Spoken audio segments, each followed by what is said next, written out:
सच्चिदानंद सद्गुरु साईनाथ महाराज की जय. சாய் பக்தர்கள் அனைவருக்கும் அன்பான வணக்கங்கள். ஸ்ரீ ஷீரடி சாயி சகஸ்ரநாமாவளியின் விரிவுரை கேட்டுக்கொண்டிருக்கிறோம்.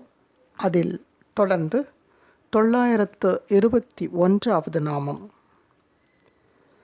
சரோஜதல கோமலாய நமக. தாமரை மலரிதழ் போன்று மிருதுவானவருக்கு நமஸ்காரம். 922வது நாமம் சர்வ ஆதி பயஹாரினே நமக.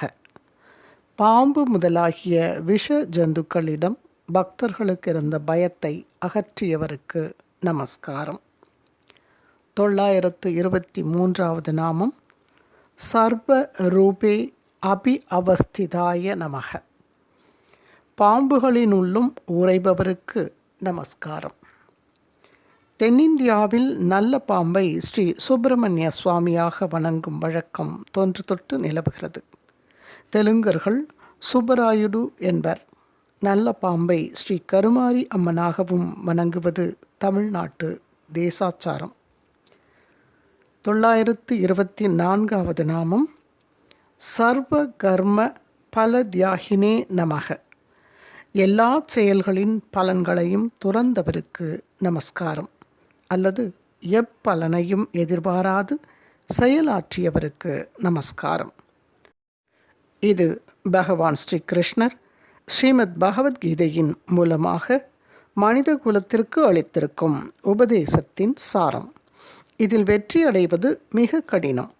ஆயினும் இதுதான் ஒவ்வொரு ஆன்மீக சாதகரும் பெரும் முயற்சியால் எட்டிப்பிடிக்க வேண்டிய இலக்கு. ஸ்ரீ கிருஷ்ணரின் திருவாய்மொழியை உட்புகுந்து நோக்குவோம். தனஞ்சயா, இனி சித்தத்தை என்பால் உறுதியாக வைக்க இயலாவிடின் அப்பியாச யோகத்தால் என்னை அடைய விரும்பு. உலக விஷயங்களிலிருந்து மனத்தை திரும்ப திரும்ப மீட்டெடுத்து பகவானிடம் வைப்பதற்கு அப்பியாச யோகம் என்று பெயர். அப்பியாசத்தில் உனக்கு வல்லமை இல்லையாயின் என் பொருட்டு கர்மம் செய்வதை குறிக்கோளாக கொள். எனக்காக கர்மம் செய்வதாலும் நீ சித்தியடைவாய். இனி இதை செய்வதற்கும் இயலாதெனின் என்னிடம் அடைக்கலம் புகுதலில் பொருந்தினவனாய் தன்னடக்கம் பயின்று கர்ம பலன் முழுதையும் எனக்கு அர்ப்பணம் செய். அப்பியாசத்தை விட ஞானம் சிறந்தது. ஞானத்திலும் தியானம் மேலானது. தியானத்தை காட்டிலும் கர்ம பல தியாகம் உயர்ந்தது. தியாகத்தினின்று விரைவில் சாந்தி வருகிறது. ஸ்ரீமத் பகவத்கீதை பாஷ்யம் அத்தியாயம் 12 ஸ்லோகங்கள் 9, 10, 11 மற்றும் 12. பூஜ்ய ஸ்ரீ சுவாமி சித்பவானந்தர். 925வது நாமம் சர்வத்ர சமவஸ்திதாய நமக. எங்கும் எப்பொழுதும் எல்லாவற்றிலும் உறைந்திருப்பவருக்கு நமஸ்காரம். நான் எல்லா உயிர்களிடத்தும் சமமாய் உள்ளேன். எனக்கு வெறுக்கத்தக்கவனும் இல்லை, விரும்பத்தக்கவனும் இல்லை. ஆனால் எவர்கள் என்னை பக்தியினால் பூஜிக்கின்றார்களோ அவர்கள் என்னிடத்தில் உள்ளனர். நானும் அவர்களிடத்தில் உள்ளேன். பகவான் ஸ்ரீ கிருஷ்ணர் ஸ்ரீமத் பகவத்கீதை அத்தியாயம் 9 ஸ்லோகம் 29. நான் அக்கினியைப் போல உள்ளேன். எட்டி நிற்பவரின் குளிரை அக்கினி போக்குவதில்லை. சமீபத்து வருவோர் குளிரை போக்குகிறது. இது அக்னியின் பாரபட்சம் அன்று. அதுபோலத்தான் பக்தர்கள் என் அருள் பெறுவதும் மற்றவர்கள் பெறாததும். ஸ்ரீ சங்கர பகவத் பாதர் வியாக்கியானம். எல்லா மனிதர்களிடத்தும் ஈஸ்வரன் இருக்கிறான். ஆனால் ஈஸ்வரனிடத்தில் எல்லா மனிதர்களும் இல்லை. இதுதான் அவர்கள் துன்பப்படுவதற்கு காரணம். பகவான் ஸ்ரீ ராமகிருஷ்ண பரமஹம்சர். 926வது நாமம் சர்வதஹபாணி பாதாய நமக. எங்கும் கைகளும் கால்களும் உள்ளவருக்கு நமஸ்காரம்.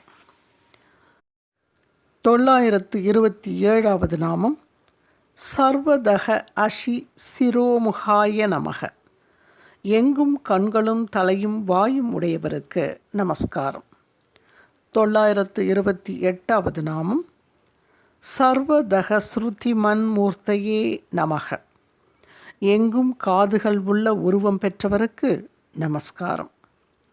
929வது நாமம் சர்வம் ஆவ்ருத்ய சம்ஸ்திதாய நமக. அனைத்தையும் வியாபித்து நிலைத்து நிற்பவருக்கு நமஸ்காரம். அறியத்தக்கது எது? எதை அறிந்து ஒருவன் சாகாத்தன்மை எய்துகிறான்? அதை பகர்கிறேன். அது ஆதியில்லாத பரபிரம்மம், உலது இலது என சொல்லப்படாதது. அது எங்கும் கைகால்களை உடையது, எங்கும் கண் தலை வாய்களை உடையது, எங்கும் காதுகளை உடையது, உலகில் அனைத்தையும் வியாபித்துள்ளது. ஸ்ரீமத் பகவத்கீதை அத்தியாயம் 13 ஸ்லோகங்கள் 12 மற்றும் 13. பூஜ்ய ஸ்ரீ சுவாமி சித் பவானந்தர். 930வது நாமம் சர்வ தர்ம சமத்ராத்ரே நமக. அனைத்து மதங்களைச் சார்ந்தவர்களையும் சமமாக ரட்சிப்பவருக்கு நமஸ்காரம். பாபாவுக்குத்தான் எம்மதமும் சம்மதம் ஆயிற்றே, அருள் செய்வதில் எவ்வாறு வேறுபாடு நுழைய முடியும்? ஹிந்து, முஸ்லிம், பார்சி, சீக்கிய, கிறிஸ்தவ மதத்தவர்கள் அனைவரையும் அரவணைத்து பாபா அருள் செய்தார் என்பது அவரது புண்ணிய சரிதத்தை வாசித்தால் தெளிவாக விளங்கும். ஸ்ரீமத் சாயி ராமாயணம் வாசித்து தெளிவு பெறுங்கள். 931வது நாமம் சர்வதர்ம சுபூஜிதாய நமக. எல்லா மதத்தினராலும் சிறப்பாக பூஜிக்கப்படுபவருக்கு நமஸ்காரம். உலகெங்கும் எல்லா மதத்தினரும் பாபாவை தொழுகின்றனர் என்பது இன்றைய யதார்த்தம். இது ஒரு பரிமாணம். குரு வழிபாடு எல்லா மதங்களிலும் போற்றப்படும் ஒரு பொதுவான குணாங்கம் என்பது மற்றொரு பரிமாணம். குரு வழிபாட்டின் மூலமாக சர்வமத சமரசம் போதித்து வெற்றியடைந்தவர் நம் பாபா. குருவருள் இன்றி திருவருள் இல்லை எனும் அடிப்படை காரணத்தால் குரு வழிபாட்டை பாபா புனருத்தாரணம் செய்தார் என்றே சொல்லலாம். 932வது நாமம் சர்வ தர்மான் பரித்யஜ்ய குர்வீசம் சரணம் கதாய நமக. எல்லா மதாச்சாரங்களையும் உதறிவிட்டு குருவை இறைவனாக கருதி சரணடைந்தவருக்கு நமஸ்காரம். பாபாவுக்கு குருவின் பெருமையை அவர் புகழ்ந்த விதமாகவே அறிவோமாக. குருராயர் என்னுடைய பதிலை கேட்டு மகிழ்ச்சி அடைந்தார். அவர் என்னுடைய முதுகை வாஞ்சையுடன் தழுவி கொடுத்து என்னை தம்முடன் வைத்து கொண்டார். இதை நான் உங்களிடம் சொல்லும் போதே என் மனதில் அன்பு அலைமோதுகிறது. பின்னர் குரு என்னை தம்முடைய பாடசாலைக்கு அழைத்துச் சென்றார். தாய்ப்பறவை தன் குஞ்சை சிறகுகளுக்குள் வைத்து காப்பாற்றுவதைப் போல் என்னை அரவணைத்து பாதுகாத்தார். ஆஹா, குருவின் பாடசாலை எவ்வளவு கவர்ச்சிகரமானது! நான் என் பெற்றோர்களின் பாசப்பிணைப்பையே மறந்துவிட்டேன். மோகம், மமதை ஆகிய சங்கிலிகளிலிருந்து சுலபமாக விடுபட்டு விட்டேன். கெட்ட ஆசாபாசங்கள் சகலமும் மறுக்கப்பட்டன. ஆன்மீக முன்னேற்றத்தை தடை செய்யும் பந்தம் வெட்டப்பட்டது. குருவின் உருவத்தை கண்களிலேயே நிறுத்தி அவரை அணைத்து கொள்ள விரும்பினேன். குருவின் பிரதிபிம்பம் எந்நேரமும் கண்களில் வாசம் செய்யாவிட்டால் கண்களை 2 மாமிச கோலங்களாகத்தான் கருத வேண்டும். அவருடைய பிம்பம் கண்களில் நிலைக்காது போகுமானால் நான் குருடனாக இருப்பதே நல்லது. குருவின் பாடசாலை எனக்கு அவ்வளவு சிறப்பாக அமைந்தது. ஒருமுறை அந்த பாடசாலையில் காலெடுத்து வைத்தபின் திரும்பி போக வேண்டும் என்று நினைக்கும் துரதிருஷ்டசாலி எவனும் உள்ளரோ? குரு ராயரே எனக்கு வீடும் குடும்பமும் பெற்றோரும் ஆனார். மற்ற இந்திரியங்களோடு மனமும் சேர்ந்து கொண்டு தம் தம் இடங்களை விட்டுவிட்டு குருவின் மேல் தியானம் செய்வதற்காக என் கண்களில் வந்து தங்கின. குருவுக்கு புறம்பாக வேறெதுவும் இன்றி எல்லாமே குருவாக தெரியுமாறு குருவை மாத்திரம் தியானத்தின் இலக்காக கொண்டு செய்யப்படும் தியானம் அனன்ய அவதானம் என்றழைக்கப்படும். குருவின் சொரூபத்தை தியானம் செய்யும் போது மனமும் புத்தியும் உறைந்து போகின்றன. ஆகவே அவருடைய திருவடிகளுக்கு வணக்கம் செலுத்திவிட்டு சத்தமில்லாத மௌனத்தில் கரைந்துவிட வேண்டும். ஸ்ரீமத் சாய் ராமாயணம் அத்தியாயம் 32 ஸ்லோகங்கள் 74 82 வரை. 933வது நாமம் சர்வதீசாஷி பூதாய நமக. எல்லார் மனதிலும் சாட்சியாக இருப்பவருக்கு நமஸ்காரம். எல்லார் மனதிலும் எழும் எண்ணங்களை அறிபவர் என்றும் பொருள் கொள்ளலாம். 934வது நாமம் சர்வநாமாபி சூசிதாய நமக. எப்பெயராலும் சுட்டிக்காட்டப்படுபவருக்கு நமஸ்காரம். சாயி எனும் சொல்லும் பாபா எனும் சொல்லும் பொதுவான சொற்கள். ஒரு குறிப்பிட்ட நபரின் பெயராக ஆகாது. ஆகவே பாபா பெயர் இல்லாதவர். அவருக்கென்று ஒரு பெயர் இல்லாமற் போனதால் அவர் எந்த பெயராலும் அறியப்படுகிறார் என்கிறாரோ சுவாமிஜி. பேர் தெரியாதவருக்கு இன்று ஊரெல்லாம் கோவில். 935வது நாமம் சர்வபூத அந்தராத்மனே நமக. எல்லா உயிர்களிலும் உள்ளுறையும் ஆத்மாவானவருக்கு நமஸ்காரம். 936வது நாமம் சர்வபூத ஆசைய ஸ்திதிதாய நமக. அனைத்து பிராணிகளின் இதயத்திலும் உறைபவருக்கு நமஸ்காரம். விழிப்புடையோய், எல்லா உயிர்களின் உள்ளத்து உறையும் ஆத்மா நானே.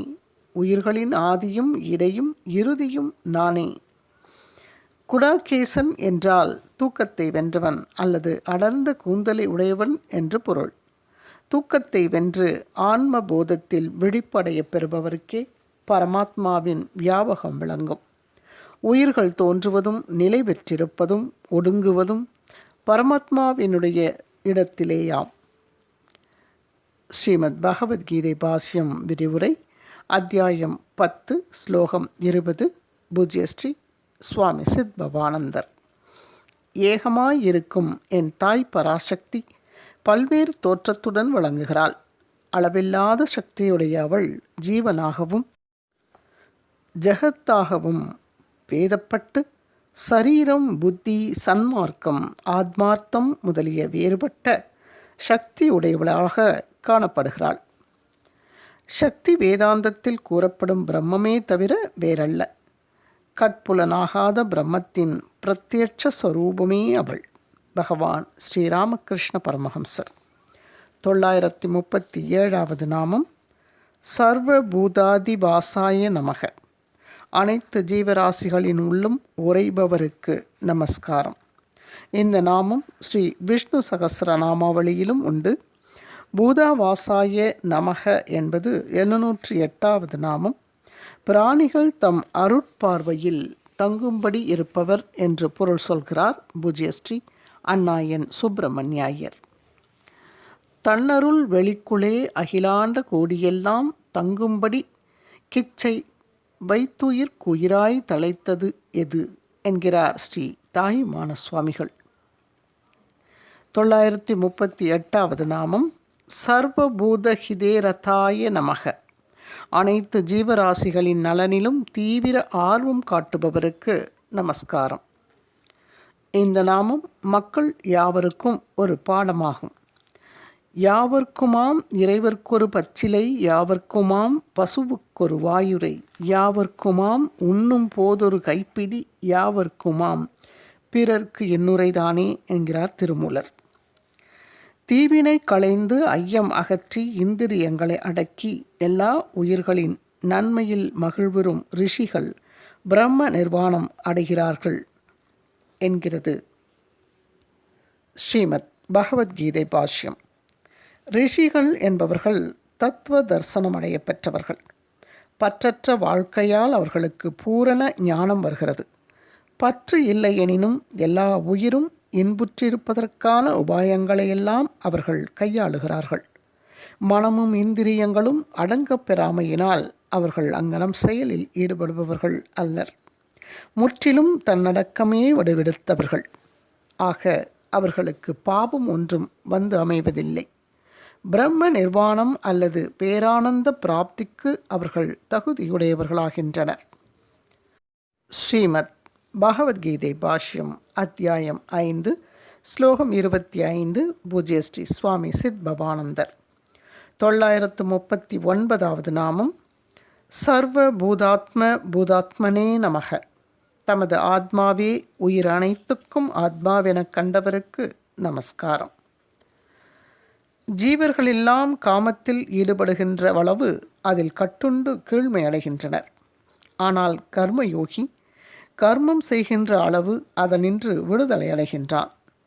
நிஷ்காமியமாக கர்மம் செய்யப்படுவதால் நிராசை மனத்தெளிவை உண்டு பண்ணுகிறது. ஆசை அகலுகின்ற அளவு உடலும் இந்திரியங்களும் வசப்படுகின்றன. நிராசை நாளடைவில் ஞானமாக வடிவெடுக்கிறது.